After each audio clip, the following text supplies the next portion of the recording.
What's up, everybody? Welcome back to the NYC Zone. Attikis.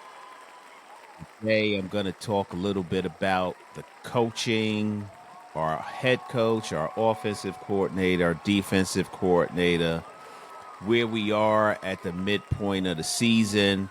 I'm glad that you guys are spending some time with me today. But before I get into it, I just want to ask you guys to just like, subscribe. Please, by all means, comment below if there's something that you want to see, you want to talk about. I'd love to hear from you. We're trying to get our membership up to, or our subscriber list up to 500 subscribers. We're almost at 300, so we're pushing forward. So I appreciate you guys for spending some time with me. And I want to talk about the Giants. I specifically want to talk about our coaches, the direction that the team is going. Where do we see ourselves a year from now? Are we under new leadership? I think we all universally agree that the defensive coordinator position is going to be changed. I think there's a little bit of ambiguity about the head coach. Like, what is Mara thinking? Is he thinking of it right now? He's dealing and battling with a cancer diagnosis. He's undergoing treatment. You know, prayers go out to him and the family. I hope that's going well. But this is a conversation that has to be had. And I will say that I am very disappointed that the midpoint of the season for Giants fans has always, or for the most recent years, at least a decade, with the exception of 1 year, Daboll's first year, about the draft, looking at prospects who we're hoping we can acquire for the next year, or the coach and why we can't stand them and why we are 2-6 again or 1-7 again or just so far below 500 while we're watching all these other teams in the league enjoy more happy Sundays than not, certainly than us. It's sad, but it's the reality that we have found ourselves in as Giants fans. But nonetheless, I think it's a conversation that needs to be had. It's something that needs to be looked at. So the Mara mandate, what's he going to do? What do you think is going to happen? I mean, we're at a crossroads as a team, as an organization, as a fan base, and some people feel pain very deeply as the Giant. And this is a sport, it's a game, it's supposed to be fun. It has turned out to be something that is quite unenjoyable on most Sundays. The Giants found a way with Cam Scatterboo, and his surgery went well. Thank God. You know, he's going to be back. Some people are saying in time for week 1. Some people are saying in time for week 5. Who knows? You know, the guy's back in the training facility yesterday, which is a good sign. You know, his spirits are high. But the Giants have made a team with a well below 500 record fun to watch because of a couple of players who've put forth a Herculean efforts every time they've gotten onto the field. And had it not been for a couple of missed field goals, drop passes, bad penalties, bad calls by the refs, we might be looking at a different record, but we are where we are, you know? And the truth of the matter is, John Mara's got to be staring into a mirror that shows him two completely different teams, you know, and which one is real, right? Is it the one that shows you all these reasons to be hopeful moving forward, the way the offense has been playing? And I mean, just getting everybody hyped up. People are buying jerseys again, getting excited about the game. Or is it the one that gets you real high and lets you down, like crashing back down to earth as a team that is below mediocre? I don't know, but he's got to make a decision. So on one side, the Giants finally have their quarterback, Jaxson Dart, first round draft pick. He is showing tremendous promise. He's a dual threat quarterback. He can run the ball, he can pass the ball. He makes really good decisions, and he has this pocket awareness that you usually don't see until maybe a player's third year in the league. You saw some of that with Jaden Daniels last year with Washington. but he's got this pocket aware, and you see it with Patrick Mahomes. You saw it with him pretty quickly, but he's got this pocket awareness that is absolutely incredible, and that's an intangible that you can't really teach or coach. You either have it or you don't, and he's got it. And he's already got a 90.8 passer rating. He's got multiple rushing touchdowns. I mean, we're scoring more points now than we were scoring in 2023 or 2024. Certainly at this point in the season, probably for a larger part of the season. And with Mike Kafka, I think he is right to be the person that we choose to continue Jaxson Dart under. Daboll, I am not sure. And that's the conundrum, right? That's what I'm struggling with. What's the long-term sustainable structure that we should be employing? Because right now, it's been rotten at the core, right? Special teams is a mess. They just gave up so many yards on punts and kickoff returns, particularly last week against the Eagles, but they were doing the same thing against the Broncos. And I don't know that it's necessarily scheme, or I know tackling plays a huge part in it. The Giants haven't been able to tackle anything in the past couple of weeks, certainly the past 5 quarters. But is it the I don't know what it is. I think on the Giants being the recipient of the kickoff or punt returns, they are not doing a poor job at all. But covering has been a completely different story. Brian Daboll, like, I really think he is the source of a lot of the problems that we're seeing with the Giants. And John Mara's got one job at this point. He's got to decide if Brian Daboll and what he brought in 4 years ago, or 3 years ago rather, is worth the total organizational failure that we have seen everywhere else. After thinking about this, like, and I just spent way too much time researching this stuff, my answer is no. I think the failures that we have realized under Brian Daboll's leadership are too deep. And to keep him would just be us signing up for another year of soul torture. So here's where all of that really comes from. Like, his job security over the past couple of weeks has been getting smaller and smaller, right? His seat is getting warmer and warmer by the day.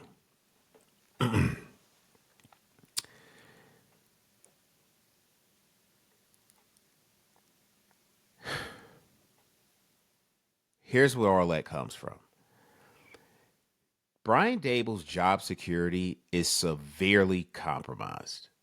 Like, his seat has been getting warmer and warmer by the day. At this point, his ass is on fire, right? The accumulation of failures, to me, it shows that there's an inherent flaw in his capacity, his capability to lead the entire organization. Offensively, he's got a good mind, and he's got a track record of developing quarterbacks into being high quality players in the NFL.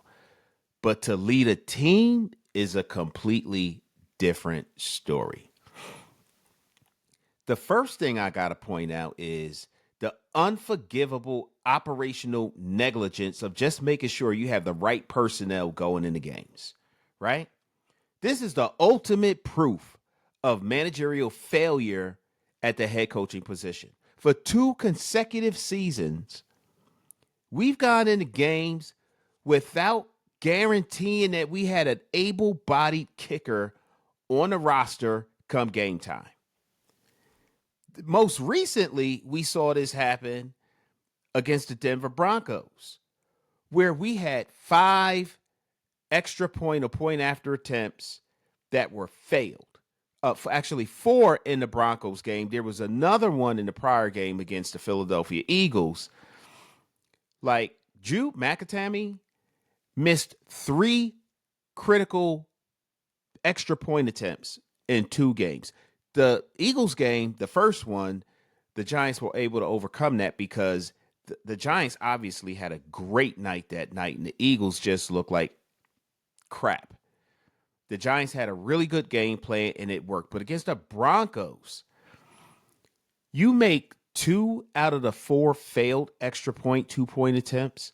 The Giants win that game. I don't care how exciting it got in the fourth quarter. I don't care how many records that the Denver Broncos eclipsed during that game. If the Giants won that game because they made just 2-point after attempts, we're having a very different discussion today. So I don't know how you do that for 2 years in a row, but Brian Daboll has done that, and it just pisses me off. It's like that's head coaching malpractice. How do you not even have the right personnel entering into a game, knowing that you've got an aging kicker who's had a history of injuries, at least in the last most recent years, and you're going up against a game where you know a field goal and extra point could be the deciding factor on whether you walk out of that stadium with a victory or with another loss, particularly when you're already on a hot seat going into the season and you know this might be an issue. I don't even understand that. So, I mean, if he would have just used some of the practice squad elevation rules that are designed specifically to ensure that something like that doesn't happen, we could be having a different conversation. But once again, Brian Daboll failed to use this basic resource management tool to his advantage. And subsequently, the Giants ended up losing a very difficult but winnable game. And this ain't just a kicking problem. It's a failure of foresight and attention to detail, core responsibilities of any CEO, head coach, person who's in charge of running an organization. And as a result, our special team now ranks 23rd in field goal percentage and 27th in net punting, which is an obvious sign of negligence. Second thing, what a fucking calamity we've got going on defense. Like, we have all of these extremely talented individuals in these position groups on defense. Our defensive line, we've got a lot of talent there, right? You've got Dexter Lawrence, and I know Carl Banks.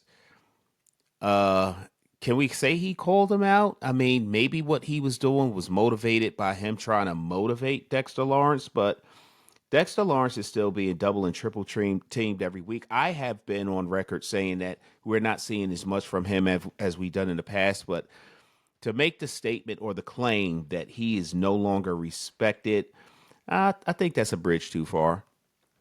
I think they respect him. Otherwise, they wouldn't be allocating so many resources to stopping him from penetrating the interior of their lines.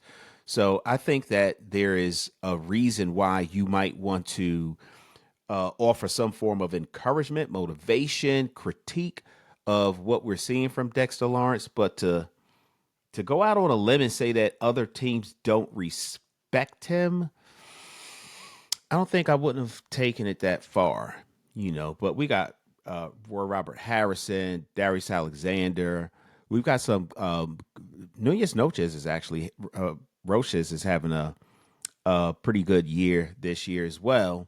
But you can't tell because the bottom line is the Giants' defense is collapsing in situations where we really need them to step up and win games. And part of the reason might be the fact that the best players aren't on the field when you would think they need to be.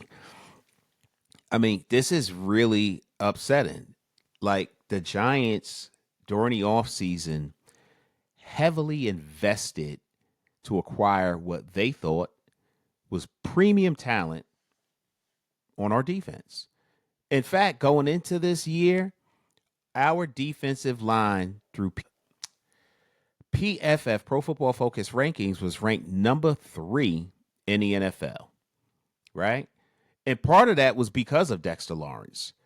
The other part was Brian Burns, who was playing his ass off this year. Kayvon Thibodeau is quietly having an incredible year also. And even though Abdul Carter hasn't accumulated a lot of sacks, the pressure that he has brought to opposing offensive lines and quarterbacks is noteworthy. In fact, I would dare say a part of the reason why Brian Burns is realizing the success that he's having is because of the presence of Abdul Carter. When you see both of them on one side of the line, good luck stopping both of them. And there were, I believe, two plays that I've seen over the past several games where, as a result of a penalty, sacks that Abdul Carter did when he did get to the quarterback were taken off. So he's doing great. But even with the PFF rankings at number 3, all the talent on defense, I don't think there's enough depth, particularly at the secondary position. What are the results that we're dealing with? We got a defense that's playing Swiss cheese defense, looking uninspired, missing tackles. There's no gap integrity, no gap discipline.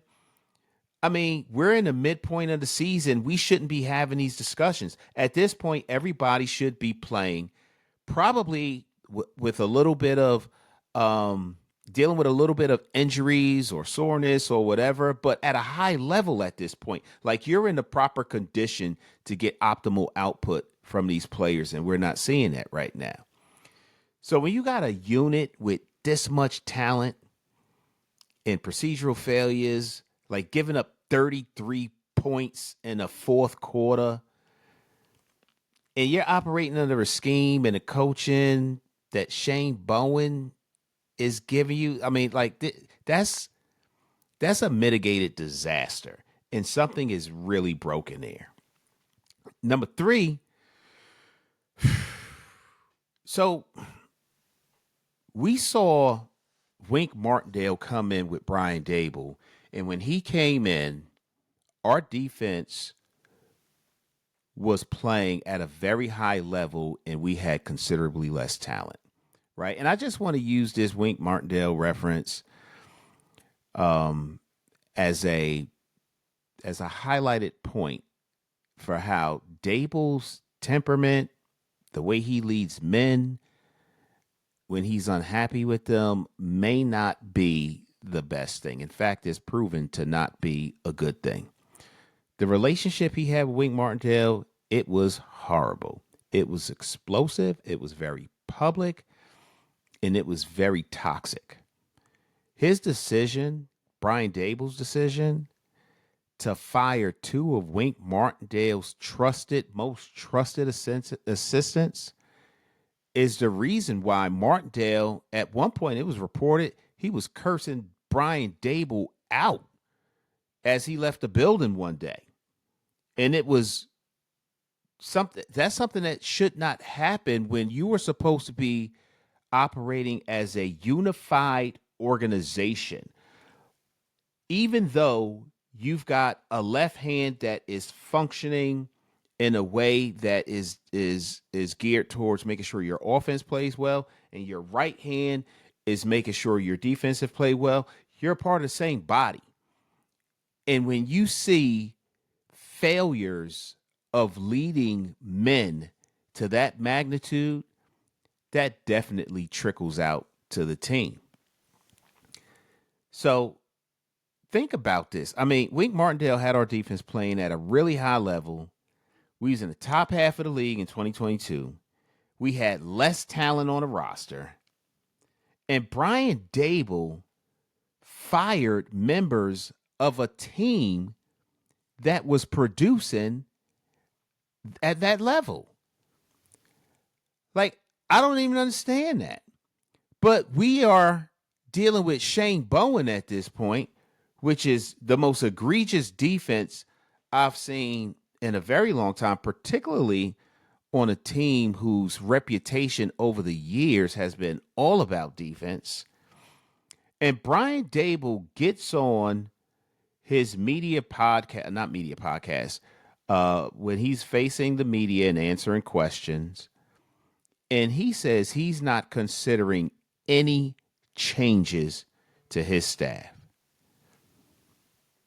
This is the kind of stuff that just poisons the well, right?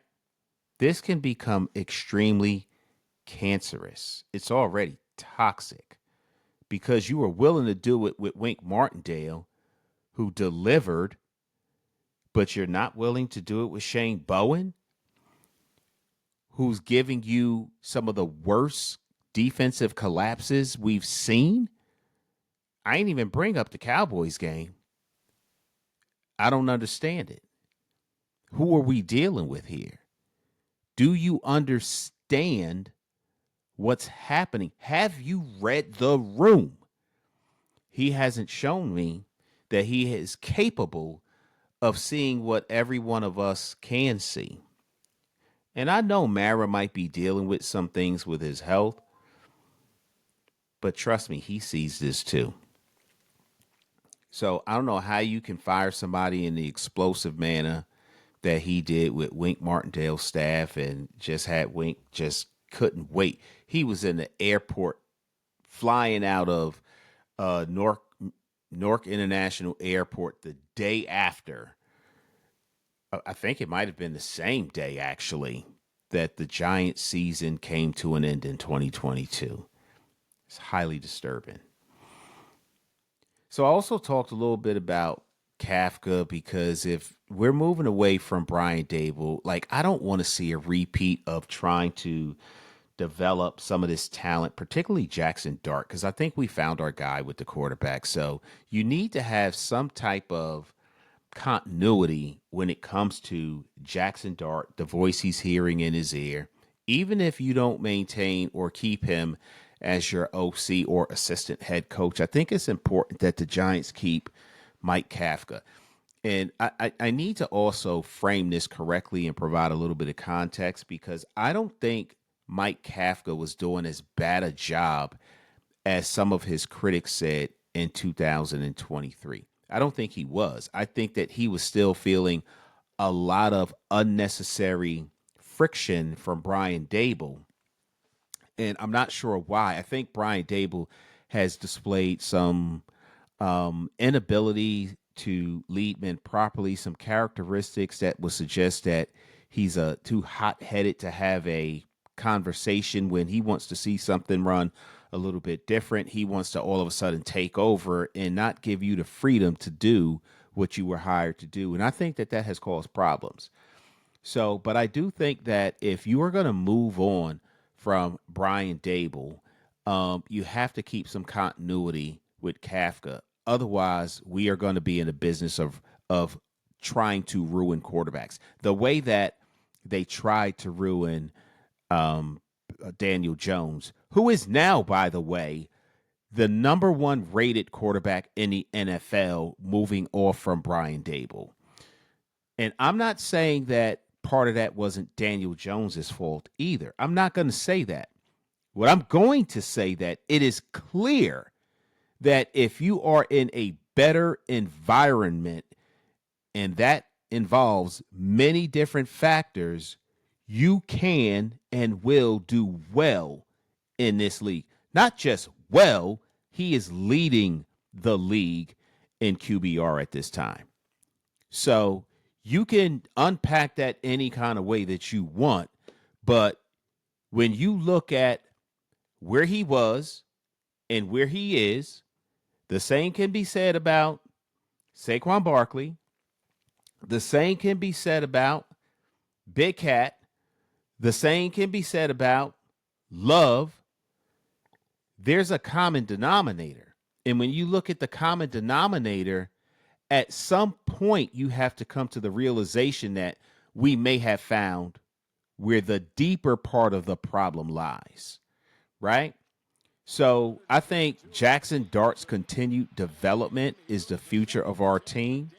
And I think that Mike Kafka is a large part of the reason why that process needs to continue, that progress needs to continue, that we do everything we can to protect who we, I think, universally agree is the quarterback, the franchise quarterback, and the future quarterback of the New York Football Giants. So John Mara, if he's going to bring a new head coach in who can establish accountability across all three phases, offense, defense, specials, I think he's going to have to make sure he retains Mike Kafka as, even if he is not the assistant head coach, maybe not, maybe he don't care about the title, but he damn sure needs to be the offensive coordinator of the Giants moving forward. This will ensure continuity for Jaxson Dart, who I think we all agree is right now, and this is not to diminish the value of the Malik Neighbors, the Dexter Lawrence, the Brian Burns, any of these other big ticket name guys. Cam Scatterboo, got to throw him out there.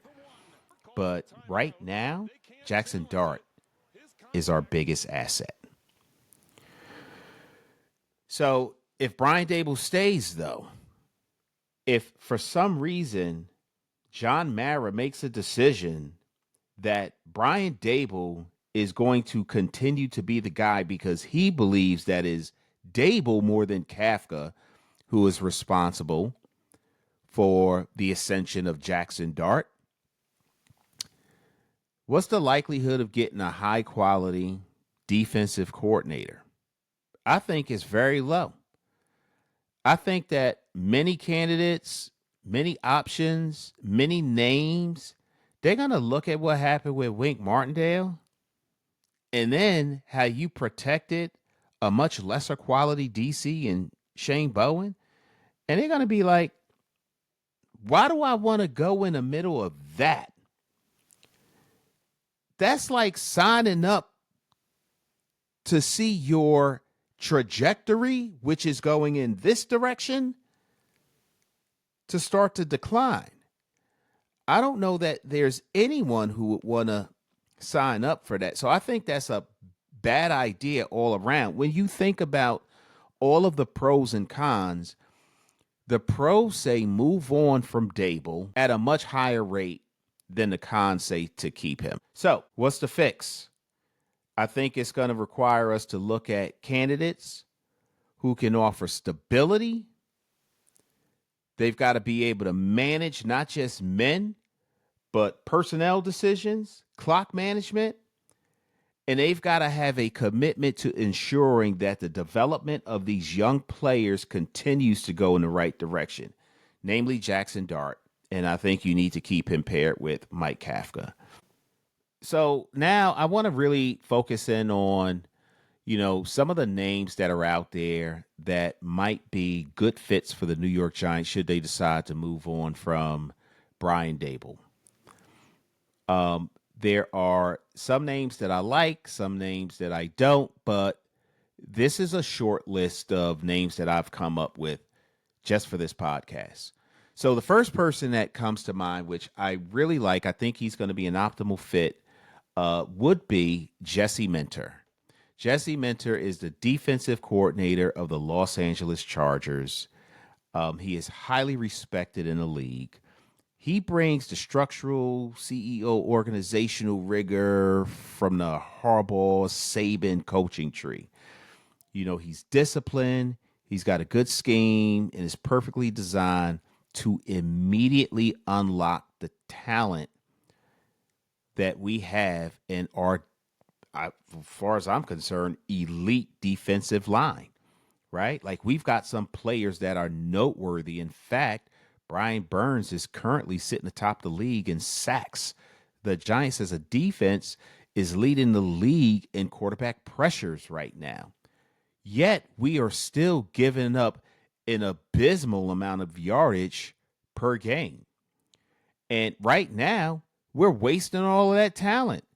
And I don't know. I really wish I knew how Shane Bowen went from having one of the top run defenses in the league for 2 consecutive years to being at the bottom of the barrel where we are today. I have no idea how that has happened, but I know that that's where we are.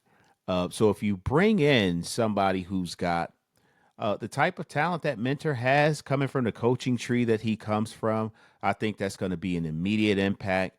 I think it's the clearest path to stabilizing this defense and bringing back some of what we're used to seeing from Giants defenses, all while keeping Kafka to ensure that Dart's development continues on the trajectory that it's on. And then you got Joe Brady, right? He's an offensive coordinator. He's got a high ceiling for offensive optimization. I think that he would do wonders for ensuring that our offense continues to look good, but it makes me wonder where we would be defensively at the same time. And I know that the league has been moving in a direction where we are trying to sell more tickets, have more flashy plays. Offense looks really great. You get more views, more ad spends, and all of that other stuff. But defense wins games, right? I want a good offensive mind, but I think if you have an appropriately matching defense, you'd be in good shape. So while I like Joe Brady, I'm not sure where that leaves us in a defensive coordinator position. We still have to find our guy. Some good names out there that could still happen, but he's a name to be considered for sure. Mike McCarthy's name keeps coming up, and I really don't want Mike McCarthy, but I can see why Mike McCarthy might be attractive to a John Mara because he's got Super Bowl pedigree, because he has a history of winning, because he has been capable of surrounding himself with defensive coordinators that are able to pick up the slack when the offense doesn't. But I don't think that Mike McCarthy gets you over that hump. You know, I used to look at him as maybe something like an Andy Reid who, you know, with the Eagles, Andy Reid was very similar to what Mike McCarthy has been over his career. But when he moved on to the Kansas City Chiefs, Reid started winning these Super Bowls. Mike McCarthy moved on from the Green Bay Packers, and I haven't seen him do much of shit. You know, so I'm not a big fan of him, but I can see how Brian Daboll, John Mara might look in his direction and at least consider him. So he's currently not even coaching right now. So he is available. You could probably get him on the cheap, but you get what you pay for. So I don't think that I like him, but he does give you, like I said, the credibility. He has managed leaving one team, going to another, scoring a bunch of points, looking good until the playoffs come. Um, but I don't know that I feel any better about Mike McCarthy than Brian Daboll. I'd rather keep Brian Daboll if that's the case. Maybe not, but I don't know. Cliff Kingsbury's another name that I think of. And, you know, there's a part of me that really likes Cliff Kingsbury. I look at what he did with Kyler Murray out there in Arizona. For him to be such an undersized quarterback, the schemes that he came up with as a head coach slash offensive coordinator with that team was pretty good. But he also reminds me or makes me think that he has the same shortcomings that Brian Daboll does. I don't think he's a good leader of men. I don't think he has the ability to coach a team as well as he does to run an offense. So I do like him. I like him as an OC, but I don't know that he'd be any better of a fit in New York than Brian Daboll is. He may not be as toxic, but just because he doesn't have the same level of toxicity doesn't make him better. So, you know, but he'd be a good fit for Jaxson Dart. Like his system is specifically designed to get the most you can out of a dual threat quarterback like a Jaxson Dart. I mean, like I said, he did it with Kyler Murray, and he's done it with Jayden Daniels in Washington. So it's pretty much an ideal fit for the offense, but that leaves us right back where we are, where I don't know that our offense is challenged in the same ways as our defense. Again, it doesn't mean that he would not be able to get a good defensive coordinator on the other side of the ball, but I don't know. I'm not real crazy about that thought.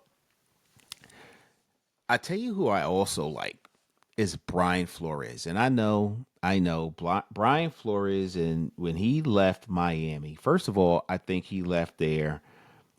He was in a bad situation.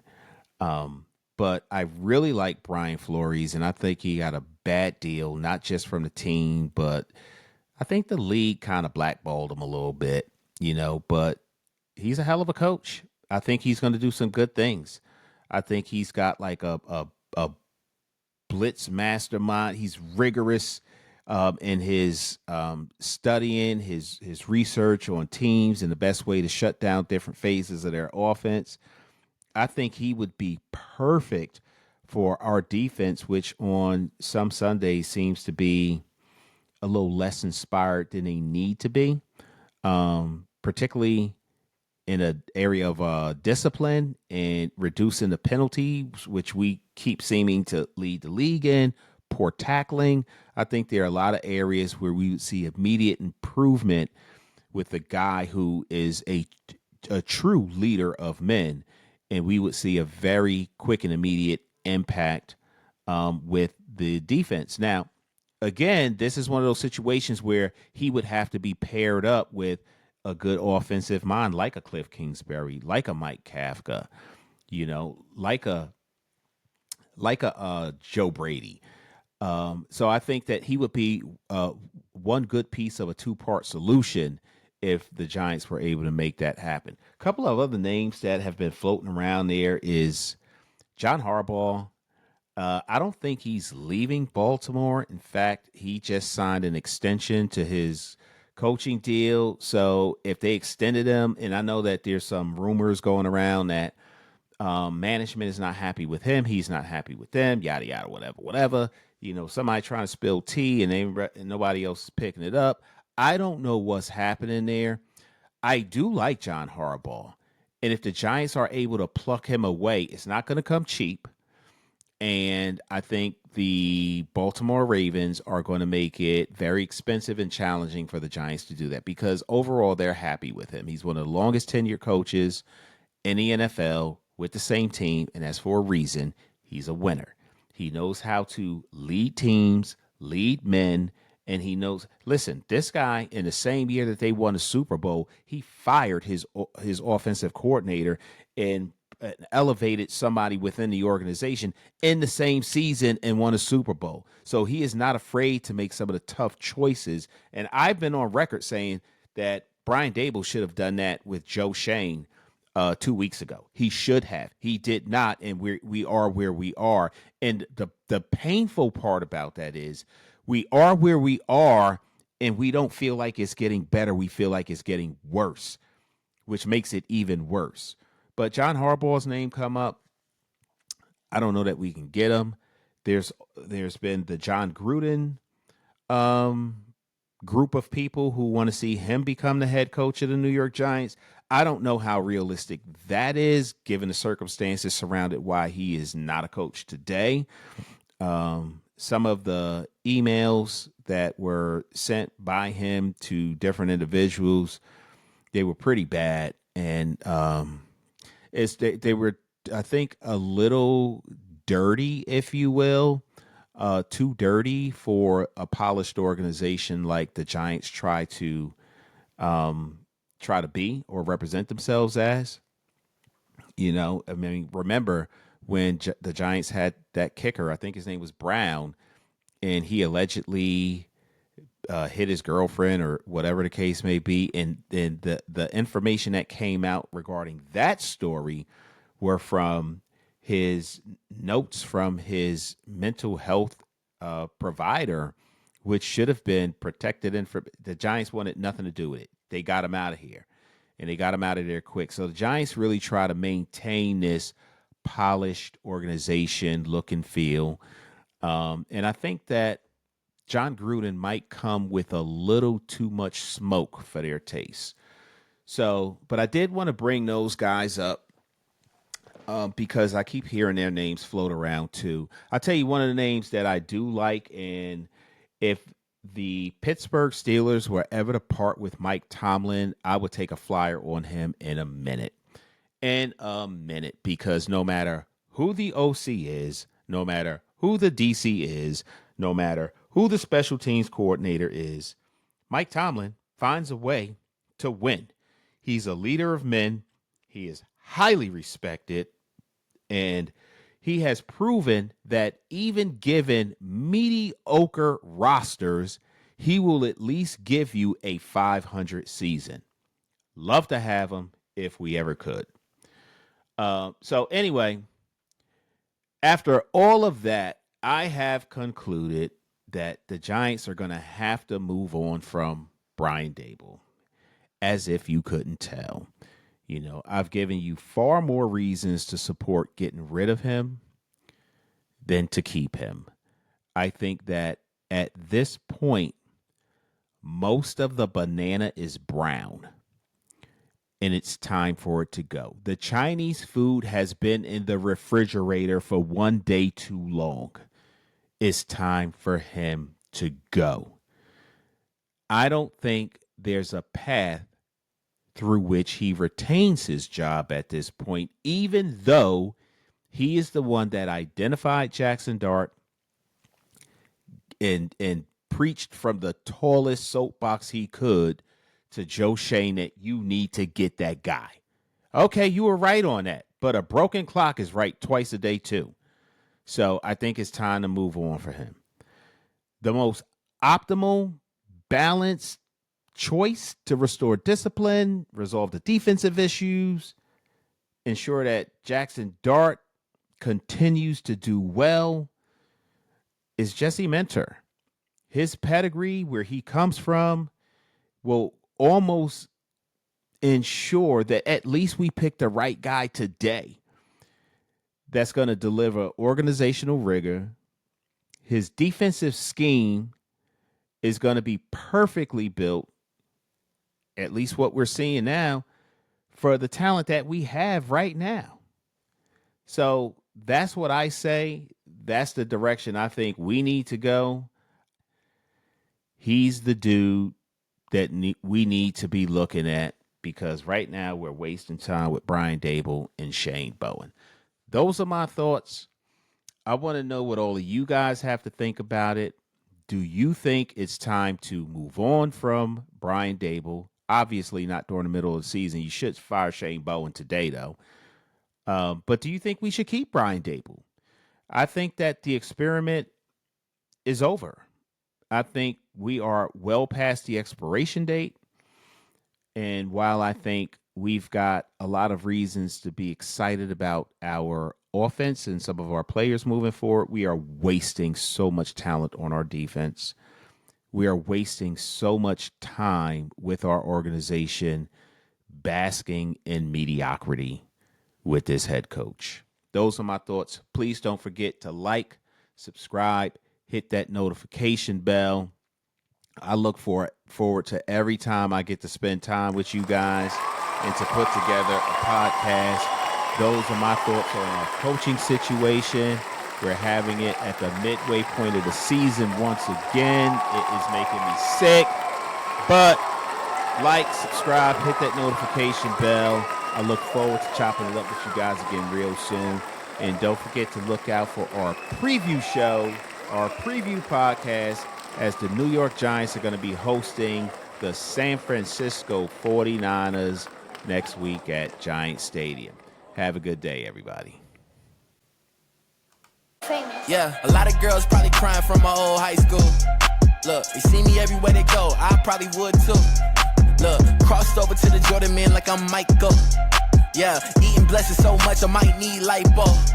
Yeah, tailored for the doves like I'm walking in chucks. Yeah, it's just in this plan, man, I see how y'all shook. Look, knew that I was great ever since I was a rook. Man, all y'all singles making me look good. Okay, praise to the Most High, yeah, that's Jesus. Look, but when it come to this rap thing, I can't lose.